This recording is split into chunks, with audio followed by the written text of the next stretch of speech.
Double line Telugu వార్తలకు స్వాగతం సుస్వాగతం. నేను మీ శ్రీనివాస్. నిజం చెప్పే దమ్ము మీకుందా?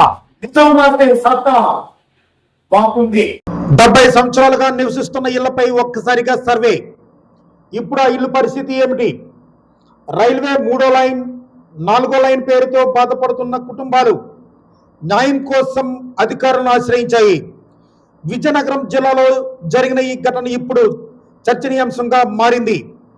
రైల్వే నిర్మాణ నేపథ్యంలో ఇల్లు కోల్పోబోతున్న ప్రమాదంలో ఉన్న బాధితులు ఈ రోజు ఎంఆర్ఓ కార్యాలయానికి వెళ్లి వినతి పత్రం అందజేశారు. ఆ యొక్క దృశ్యాలను ఈ రోజు మీరు చూస్తున్నారు. ఈ యొక్క సందర్భంగా కొత్తవలస మేజర్ పంచాయతీ మాజీ సర్పంచ్ మరియు తెలుగుదేశం పార్టీ విశాఖ పార్లమెంట్ ఉపాధ్యక్షులు గోరపల్లి రాము మీడియాతో మాట్లాడుతున్నారు. ఆ వివరాలు మీకోసం. అందరికీ నమస్కారం. ఈరోజు కొత్తవలస ఎంఆర్ఓ గారిని ఏదైతే ఈ 3rd లైన్ 4th లైన్ ఉన్నదో ఆ ఇష్యూ మీద గత సోమవారం నాడు పీజీఆర్ఎస్ కలెక్టర్ గారిని కలవడం జరిగింది. దాని మీద నిన్న విఆర్ఓ వచ్చి అందరికీ నోటీసులు ఇష్యూ చేశారు. మీ దగ్గర ఏదైతే డాక్యుమెంట్ ఉందో ఆ డాక్యుమెంట్ని పట్టుకొని ఎంఆర్ఓ ఆఫీస్కి రమ్మని, ఆ డాక్యుమెంట్స్ అన్నీ కూడా ఎంఆర్ఓ గారికి సబ్మిట్ చేయడం జరిగింది.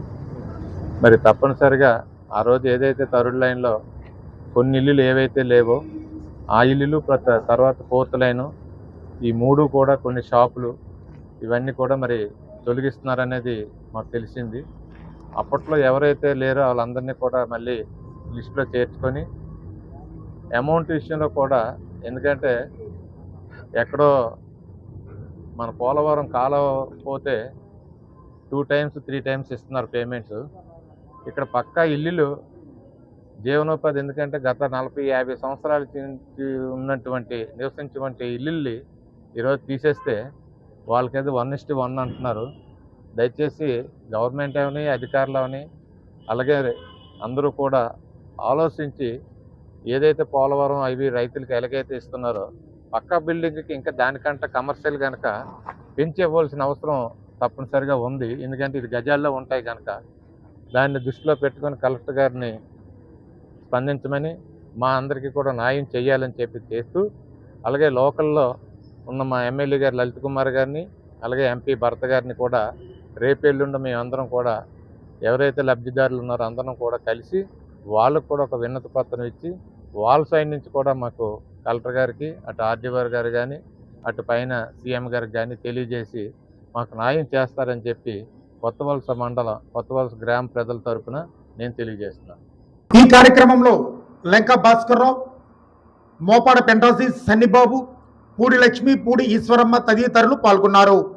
ఇప్పుడు ఈ బాధితులకు ప్రభుత్వం ఎలాంటి నిర్ణయం తీసుకుంటుందో మనం వేచి చూడాలి. మీరు స్థానికంగా ఇలాంటి వార్తలు వెంటనే మీరు మీ మొబైల్లో పొందాలనుకుంటే వెంటనే అదే మన Q9 న్యూస్ని వెంటనే సబ్స్క్రైబ్ చేయండి.